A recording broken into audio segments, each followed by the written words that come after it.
ಕರ್ನಾಟಕ ಸರ್ಕಾರ ಎಸ್ಎಸ್ಎಲ್ಸಿ ವಿದ್ಯಾರ್ಥಿಗಳಿಗೆ ಪಾಸಿಂಗ್ ಪರ್ಸೆಂಟೇಜನ್ನು ಕಡಿಮೆ ಮಾಡುವ ಮುಖಾಂತರ ಒಂದು ಆದೇಶವನ್ನು ಜಾರಿಗೆ ತಂದಿರುವಂಥದ್ದು. ಈಗ 15 ದಿನಗಳ ಕಾಲ ಏನು ಸಾರ್ವಜನಿಕರ ಒಂದು ಆಕ್ಷೇಪಣೆ ಸಲ್ಲಿಸೋದಕ್ಕೆ ಅವಕಾಶವನ್ನು ಕೊಟ್ಟಿರುವಂಥದ್ದು. ಆದರೆ CBSE ಮಾದರಿಯಲ್ಲೇ ಏನು SSLC ಏನು ಪಾಸಿಂಗ್ ಅಂಕ ಇತ್ತು 35 ಇತ್ತು, ಅದು ಈಗ 33 ಅಂಕಗಳಿಗೆ ಇಳಿಕೆ ಮಾಡಿರುವಂಥದ್ದು. ಇದ್ರ ಬಗ್ಗೆ ನಮ್ಮ ಜೊತೆಗೆ ಮಾತನಾಡೋದಕ್ಕೆ ಕೃಪಾ ಸಂಘಟನೆಯ ಅಧ್ಯಕ್ಷರಾಗಿರುವಂಥ ಲೋಕೇಶ್ ತಾಳಿಕಟ್ಟೆ ಅವರು ಇದ್ದಾರೆ. ಈಗಾಗಲೇ ರಾಜ್ಯಾದ್ಯಂತ ಪೋಷಕರು ಪರ ಹಾಗೂ ವಿರೋಧ ವ್ಯಕ್ತಪಡಿಸ್ತಾ ಇರುವಂಥದ್ದು. ರಾಜ್ಯ ಸರ್ಕಾರ ತೆಗೆದುಕೊಂಡಿರುವಂಥ ಈ ನಿರ್ಧಾರಕ್ಕೆ ಪರ ಅಥವಾ ವಿರೋಧ ಚರ್ಚೆಗಳು ಶುರುವಾಗಿದೆ. ನಮ್ಮ ಜೊತೆಗೆ ಮಾತನಾಡೋದಕ್ಕೆ ಲೋಕೇಶ್ ತಾಳಿಕಟ್ಟೆ ಅವರು ಇದ್ದಾರೆ. ಈ ಒಂದು ಸರ್ಕಾರದ ನಿರ್ಧಾರವನ್ನು ಅವರು ಏನು ಹೇಳ್ತಾರೆ ಬನ್ನಿ ಕೇಳೋಣ.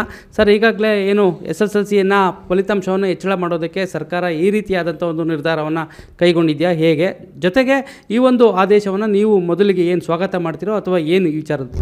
ಈಗ SSLC ಪರೀಕ್ಷಾ ಫಲಿತಾಂಶ ಕರ್ನಾಟಕದಲ್ಲಿ ಭಾಳ ಕಡಿಮೆ ಇದೆ. ಅದಕ್ಕೆ ಕಾರಣ ಏನಂದರೆ ಗುಣಮಟ್ಟದ ಶಿಕ್ಷಣ ಸಿಗ್ತಾ ಇಲ್ಲ, ಶಿಕ್ಷಕರ ಕೊರತೆಯಿಂದ ಮತ್ತು ಮೂಲಭೂತ ಸೌಕರ್ಯಗಳ ಕೊರತೆಯಿಂದ ಅಂಥೇಳಿ ನಾವು ಕಳೆದ 4-5 ವರ್ಷದಿಂದ ಸರ್ಕಾರಕ್ಕೆ ಒತ್ತಾಯ ಮಾಡ್ತಾ ಬರ್ತಿದ್ವಿ. ಸೊ ಈ ಏನೆಲ್ಲ ನಾನು ಸಮಸ್ಯೆಗಳಿಂದ ಇದ್ರ ಬಗ್ಗೆ ಯಾವುದೇ ಇದನ್ನು ಕ್ರಮವನ್ನು ಸರ್ಕಾರ ಜರುಗಿಸದೆ ಫಲಿತಾಂಶದ ಕಡೆಗೆ ಅಷ್ಟೇ ಗಮನವನ್ನು ಕೊಡ್ತಾ ಇರೋದು ಎಲ್ಲೋ ಒಂದು ಕಡೆ ನಾವು ಆತಂಕ ಪಡುವಂಥ ಪರಿಸ್ಥಿತಿ ನಿರ್ಮಾಣ ಆಗಿತ್ತು. ಸೊ ಈಗ ಫಲಿತಾಂಶನ ಇಂಪ್ರೂವ್ ಮಾಡೋದಕ್ಕೆ ಇವ್ರು ಏನು ಮಾಡಿದ್ದಾರೆ, ಅದರಲ್ಲಿ ನಾವು ಇನ್ನೂ ಒಂದು ಪ್ರಶ್ನೆಯನ್ನು ಕೇಳಿದ್ವಿ. CBSE ಮತ್ತು ICSE ಓದೋವಂಥ ವಿದ್ಯಾರ್ಥಿಗಳಿಗೆ 33 ಪಾಸಿಂಗ್ ಮಾರ್ಕ್ಸ್ ಇದೆ, ಸ್ಟೇಟ್ ಬೋರ್ಡಲ್ಲೂ ಯಾಕೆ 33 ಮಾಡಬಾರ್ದು ಅನ್ನೋದು ನಾವು ಕೇಳಿದ್ವಿ. ಸೊ ಅದನ್ನು ಜಾರಿಗೊಳಿಸೋ ನೆಪದಲ್ಲಿ ಇವ್ರು ಏನು ಮಾಡಿದ್ದಾರೆ, ಈಗ 33% ಬಂದರೆ ಮಿನಿಮಮ್ 33% ಬಂದರೆ ಅಂದರೆ 206 ಮಾರ್ಕ್ಸ್ ಬಂದರೆ 6 ಸಬ್ಜೆಕ್ಟಿಂದ ಸೇರಿಕೊಂಡು ಸೊ ಆ ವಿದ್ಯಾರ್ಥಿನ ಉತ್ತೀರ್ಣ ಅಂತೇಳಿ ಅನೌನ್ಸ್ ಮಾಡ್ತಾರೆ.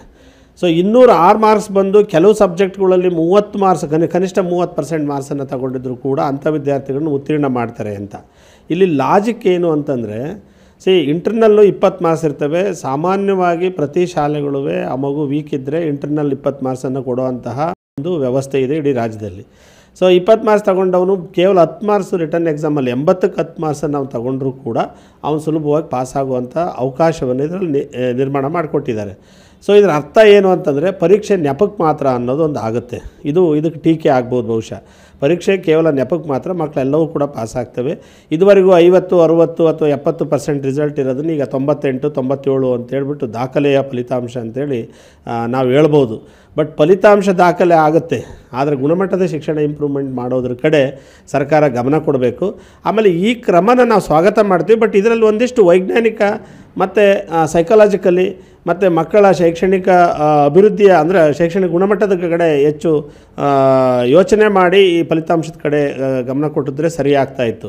CBSE ICSEನಲ್ಲಿ ಏನು ಮಾಡಿದ್ದಾರೆ ಅಂದರೆ ಕನಿಷ್ಠ 33% ಅಂತ ಹೇಳ್ತಾನೆ. ಅಂದರೆ ಅದರಲ್ಲಿ 13 ಮಾರ್ಕ್ಸನ್ನು ರಿಟರ್ನ್ ಎಕ್ಸಾಮ್ಸಲ್ಲಿ ಕಂಪಲ್ಸರಿ ಕಡ್ಡಾಯವೇ ತೆಗಿಬೇಕು ಅಂತ ಹೇಳ್ತಾನೆ. ಸೊ ಇನ್ನು ಇಂಟರ್ನಲ್ ಮಾರ್ಕ್ಸಲ್ಲಿ 20ಕ್ಕೂ ಕೂಡ ಇದನ್ನು ಮಾಡಿದ್ದಾರೆ.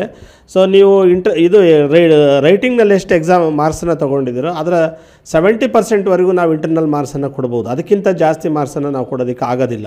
ಸೊ ಹಾಗಾಗಿ ಅಲ್ಲಿ ಒಂದಿಷ್ಟು ವೈಜ್ಞಾನಿಕ ಚಿಂತನೆ ಇದೆ CBSE ಮತ್ತು ICSEನಲ್ಲಿ. ಆ ನಿಟ್ಟಿನಲ್ಲಿ ಒಂದಿಷ್ಟು ಯೋಚನೆ ಮಾಡಿ ಇದು ಒಂದು ರೀತಿ ವೈಜ್ಞಾನಿಕ ಚಿಂತನೆಯನ್ನು ಒಳಪಡಿಸಿ ಮಾಡಿದರೆ ಅನುಕೂಲ ಆಗ್ತಿತ್ತೇನೋ ಅಂತೇಳಿ ನಾನು ನನ್ನ ಅಭಿಪ್ರಾಯವನ್ನು ವ್ಯಕ್ತಪಡಿಸ್ತಾ ಇದ್ದೀನಿ. ಈಗ ಸರ್ಕಾರ ಕೂಡ ಈಗ ಆಕ್ಷೇಪಣೆಗಳನ್ನು ಸಲ್ಲಿಸೋದಕ್ಕೆ ಕಾಲಾವಕಾಶವನ್ನು ಕೊಟ್ಟಿರುವಂಥದ್ದು. ಸರ್, ಈಗ 33%ಅನ್ನು ನೀವು ಇಳಿಕೆ CBSE ಮಾದರಿಯಲ್ಲಿ ಮಾಡಬೇಕಂತ ನೀವು ಕೂಡ ಒತ್ತಾಯವನ್ನು ಮಾಡಿದ್ರಿ ಸರ್ಕಾರಕ್ಕೆ. ಈಗ ಕೆಲವೊಂದು ಬದಲಾವಣೆಗಳಂದರೆ ಎಲ್ಲಿ ಬದಲಾವಣೆಗಳು ಸರ್ಕಾರ ಮತ್ತು ಶಿಕ್ಷಣ ಇಲಾಖೆ ಚೇಂಜ್ ಮಾಡ್ಕೊಳ್ಬೇಕಾಗುತ್ತೆ?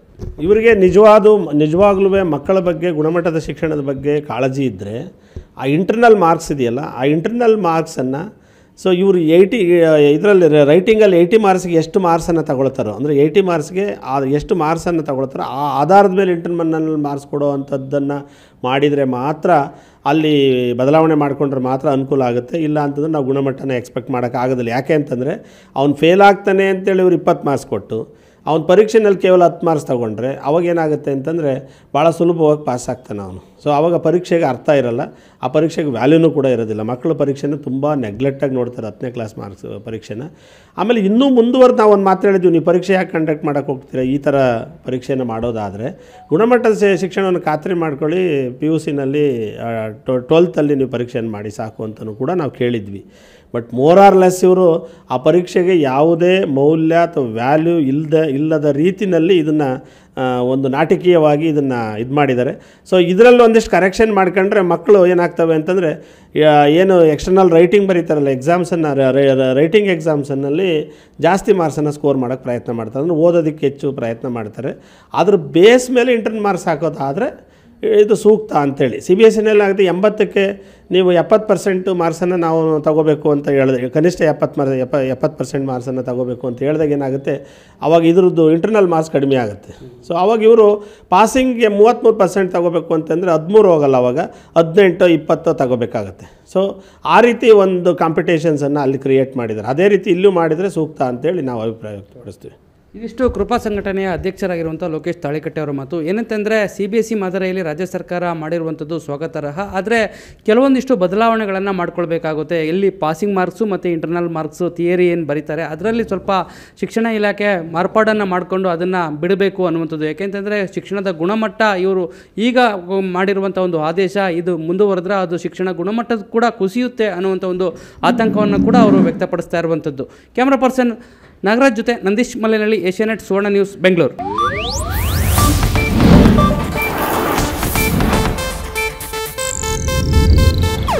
ಇದು ಏಷ್ಯಾನೆಟ್ ನ್ಯೂಸ್ ನೆಟ್ವರ್ಕ್ ಪ್ರಸ್ತುತಿ.